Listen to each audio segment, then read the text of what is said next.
Hello again, everyone. So this is my 2021 favorites slash year in review slash what excited me the most about watercolor for 2021. So I kind of want to focus on what excited me the most because I think that's a little more interesting than just, what my favorites were. Plus, I kind of have a hard time with favorites over an entire year. I like so many things that it's kind of hard to narrow it down. So I wanted to focus on a few things. So overall, the thing that excited me the most about watercolor in 2021 is granulating colors. Let me actually get a different palette out than the ones I'm showing you. These are, I've put all of my Schmincke Super Granulation colors together in a palette. I've forgotten what the name of this palette is. It actually is heavily modified by me as well. So this palette only has these wells here, and I added all of these additional palettes or half pans, and I'll show you how I added some of them. It's a little I don't want to call it innovative, but it's a different way to add watercolor pans. But I've really been enjoying all of these granulating colors. I've been enjoying granulating colors in handmade watercolors as well. I'll open this again and show you other things about that later. Here I have some of, oh, no, that's not the right one. I have so many watercolor palettes. So here are some examples of some really great handmade watercolors. The majority of these are Ocean Paper brand. I have some Wild Thorn watercolors that are really nice, case for making. There's so many good handmade watercolor brands. This year I especially got into A Gallo. Deep Light was another really great brand that I kind of discovered towards the end of 2021. And Colors of the Iron Range. I would say those are probably the biggest ones, but I don't want to exclude anyone else that I haven't mentioned.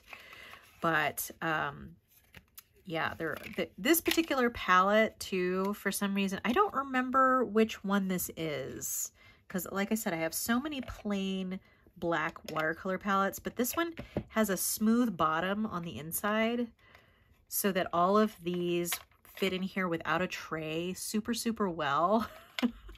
And I just love how they all fit. That's been something I've been doing a lot, is how many watercolor pans can I fit in a box. So this particular one came with an insert where you could put, I think it was originally for 12 watercolors, half pans, and this has 2, 4, 6, 8, 10, 12, 14, 16, 18, 20, 22, 24. So I basically doubled the capacity of this watercolor pan or watercolor palette, which I really love doing. I've really been enjoying building watercolor palettes. I have more to show you, but I'll show you these. This one was just a fun, basically I change them all the time. I have so many pans filled with tube colors and some just regular half pans, full pans.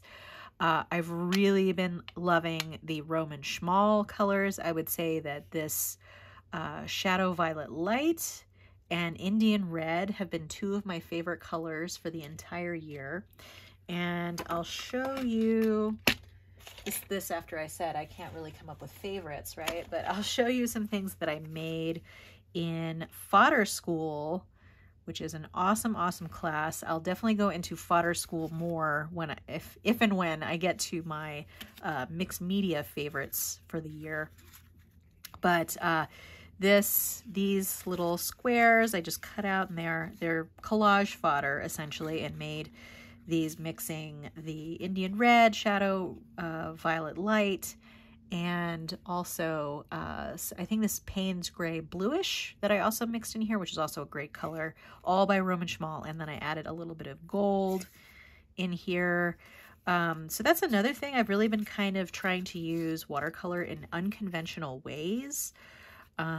So these are on mixed media paper, so it's a little bit thinner, but these are all little mushrooms that were, I didn't come up with this idea.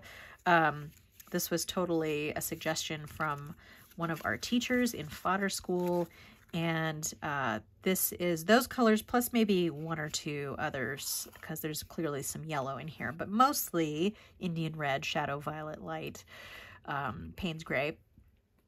And these have a lot of salt on them, and then some additional sketching on top of them, and then they are fussy cut out into these little shapes. So fun. I had never really done this before taking that class. I mean, I do a lot of mixed media collage, so I used a lot of collage fodder and made more abstracted stuff, but I'd never really done fussy cut stuff. These are little rainbows that I made with a lot of the handmade watercolors. I think a lot of this is the ocean paper watercolors mixed with a few other things, just making some rainbows and then cutting them out. But this is not a way that I'm used to working with watercolors, so that was kind of fun to be able to do that this year. And I highly, highly recommend Fodder School. It's super fun. There are two, well, it's more than lessons. There are 2 sets of lessons each month. And the first one is to make fodder in using some particular media, paper, or whatever. And then the second set of lessons is how to make something with that fodder. And it has been a pure joy to be a part of that class. This is currently January, so we are now working on fodder using different kinds of writing with your handwriting. So fun. Seriously, I can't recommend that course highly enough. Anyway, this is all about watercolor. So yeah, I was talking about how these colors have been real winners. I've really actually been getting more into opaque watercolors this year as well. Like I have things like shell pink, Naples yellow reddish, things that I kind of shied away from a little bit more before. So opaque colors and granulating colors, those are probably the biggest things that excited me as far as actual color this year. And I'll show you a few examples of other palettes that I've made that I'm kind of excited about how I made them. But palettes themselves, the 3 palettes that I was the most excited about in 2021 are these 3. So this one is a smaller watercolor palette that I got from Case for Making. They have a variety of colors. I think it's probably the same brand, or if not, sort of a play on the brand of the whiskey palette, which is really small like this. But I was able to jam quite a few in here. This is another, how many colors can I fit in here? How many do I have in here? 2, 4, 6, 8, 9, 10, 11, 12, 13, 14 in here. And I think it's only really supposed to hold 2, 4, 6, 8, 10, 12. So I have fit 2 extra ones in here. But, and this is just a palette that I made up of things I had laying around. But it's so compact and really does hold a lot. I mean, 14 is a pretty good amount of watercolors to hold. It has really nice little wells here. It's just a really nice little palette. Plus, it comes in kind of colors that you wouldn't necessarily be able to get elsewhere. So I really enjoyed that. And then this one, I think, got a lot of play in the YouTube world. This is the Fraser brass box. So it is actually made with brass, and brass boxes for watercolor are usually super expensive. So this one was actually not that expensive, relatively, and it has a lot of cool features. You can hold on to it like this. There's a place to put water, and then there's a place to put to actually put your water, to hold your water that you would then put in those. And then there's lots of mixing areas. My only complaint with this is that there seems to be, I probably could have done with this being a little bit more compact, this area here. And because I used some full pans in here, it didn't completely fill up, and there's not enough space for another one. Like this is a pet peeve of mine, like having a half space here. I mean, if I had filled it up with all half pans, it probably would have been fine, but I wanted these specific colors in this palette. But yeah, but this is a pretty cool palette. I was really excited about it because I've always wanted a brass palette, but I always deemed them to be too expensive, and I was able to get this one. So, and then probably the most exciting development in palettes this in 2021 for me was the Folio palette by Art Toolkit. So it's basically a larger version of their little business card size palettes. They even have a smaller one than a business card size palette. But this just leaves open so many possibilities. I mean, you can have larger pans. Here I kind of loaded it up. You can have all these extra mixing areas. Just really, really fun and still really super thin and compact. This fits perfectly into a traveler's notebook size, like standard traveler's notebook size notebook. You probably could fit it in even something smaller than that, but that's what I like to bring with me when I go traveling, which I planned to do in 2021 and then didn't do. I ended up having to cancel my Iceland vacation, so I did a lot of preparation for that with travel palettes and stuff like that, and then ended up not using them. So these I wanted to show you because well, I'll show you this one again. So I was kind of pleased with how I was able to make this work. Actually, before I open that, I'm going to show you the underside. So it has this little thumb hole here that you're supposed to stick through, but I actually covered it with magnetic strip, and then I was able to attach more watercolors here. So basically I put a layer just around the hole. So it's this. It's basically a roll of magnet tape. And this has been the most useful watercolor accessory of 2021 for me. I've used at least half the roll. So it's really thin. It has a sticky side, and then it has this magnet on this side. I'll put a link to this. I just got it on Amazon. It's nothing fancy, and I'm sure there's other brands as well, but this one works pretty well. The only downside is that it doesn't grip as hard as some magnets. So, but it works pretty well for something like this.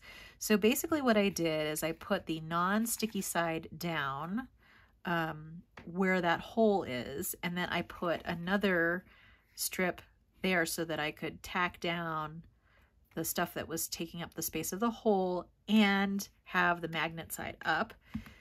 Hopefully that makes sense. And then I was just able to put magnet tape on the back of these half pans and then put them in there. I thought that was pretty clever. These here are stuck in, because this is just a little strip where you're supposed to put a brush or something down here, but I put more watercolor. And I put this sticky tack stuff. What is it? Blue tack or something. So that's what's holding these down because there's no magnet or anything. And I was able to fill this completely with my current Schmincke Super Granulating watercolors. I only have a few of these that are the larger size. Some of them are the smaller 5 milliliter tubes. There are actually going to be 2 new sets coming out in 2022. One is the Volcano set, and then the other I think is called the Desert set. And I'm actually really excited to get those because they have some yellows and reds, which are clearly lacking in here. But I'm going to have to figure out whether I want to move these out of here when those other sets come, or just have a separate case for those additional sets. I might just get the smaller ones to start out and see, because they always go on sale at some point. All right, and this is another example of how this magnet tape is great. So these are Da Vinci full pans, and they're kind of an awkward size because they're not a standard whole pan size. They're a little bit longer, and I think they're actually narrower. So I just put strips of this to cover up this whole area of this magnet tape, and then put magnet tape on the back of these, and I was able to put them in this really inexpensive pencil case. This is not entirely finished because I need to put some mixing area here. Normally what I'll do, I have some, I have a whole roll of white erase sticker, and I plan to put some of that here so that I can use that as mixing area. It doesn't have a lip, so, but you know, neither does the Folio palette. The Folio palette has a whole mixing area that doesn't have a lip on this side. So, and it'll work okay as long as you're not making big puddles of color. But that's the one last thing that I have to add to this. But I was really excited when I finally figured out how to use this pencil case, because I don't really use metal pencil cases like this because I don't want my pens and stuff to get nicked up by or scratched up by the case. So I was really happy when I could find a use for these, or for this. I only have one. And then this was another fun palette that I got from a seller on Etsy. It's basically just, you know, like a little metal case. And then she added a magnetized mixing area here. And then it had this beautiful collage artwork on the front. And this is this was definitely a how many pans can I fit in here. It tends to be my overflow stuff that I don't have room for in other palettes, or just kind of weird colors that I couldn't figure out how to fit them into other palettes. But I actually do have a good representation of color here, and it's really fun to paint with. This is still from when I was painting with my nephew. He really loaded a bunch of color on the mixing area, but you know, he's learning. It's fine. But this was a lot of fun making this particular palette. So making palettes I've really enjoyed. And then along the same lines of setting up travel setups. So these are just an example. I have a variety of cases that I've used for little watercolor setups. This is a Superior Labor case that's really super nice, and it fits perfectly a watercolor palette, just a standard black watercolor palette. A sketch pen. This is a Pilot Kakuno, and then a few watercolor brushes in the front pocket. It's perfectly contained. It's really nice to have everything you need other than water. And then this one is a good one. I think I've shown this on the channel before, but I've changed it up a little bit. I have a bunch of travel brushes here. I was actually using this one when I was taking Jane Blundell's class. So I actually, oh, here's an example of the business card case size for Art Toolkit. But I was using this when I was taking Jane Blundell's class, a watercolor class. I'm still taking, they're on hold because I have so many, I'm enrolled in so many classes, but I have other classes I'm taking online. But this was really, really useful to have all of the colors I needed here. And it just was really nice to just be able to have it all in one space. So I had some drawing implements to use with that, and a ruler. This is just a really handy size. I have a little water cup that is collapsible. These are really, really helpful. I think I got the first one I got of these at Art Toolkit, and then I got a couple extra off of Amazon later on.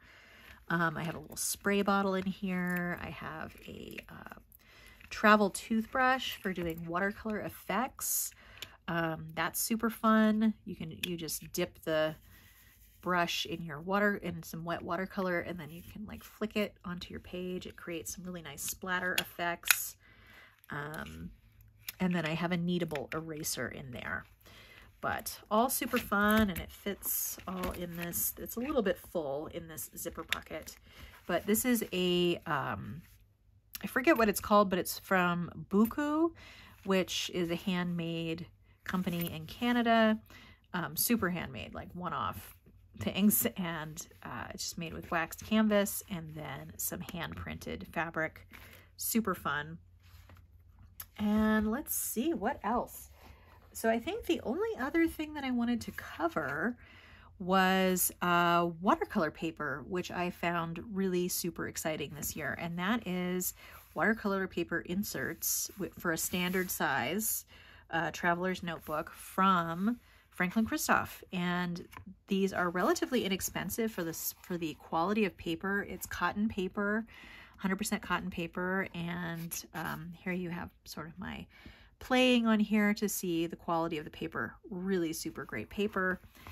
Fits perfectly in a standard size traveler's notebook where I can also put my Folio palette. It's just a really nice match. So I think that's about it. I'm not doing any swatching today, but again, one of the best accessories is this magnetic tape for making palettes. I had a lot of, you know, non-traditional watercolor fun in 2021. Had fun making some palettes, had fun trying to innovate. How can I fit things into other things? So that's it. Those were the things that excited me about watercolor. Handmade watercolor, granulating watercolor. I didn't really have any brushes this year that stuck out at me as, you know, my favorite brushes that I had to share from 2021. Maybe next year, maybe for 2022, that's what I'll focus on. Let me look at my notes to make sure I didn't forget anything. I think that's it. All right. And I'll put a link to the products that there is an available link for. Some things are obviously one-offs, so you wouldn't find them.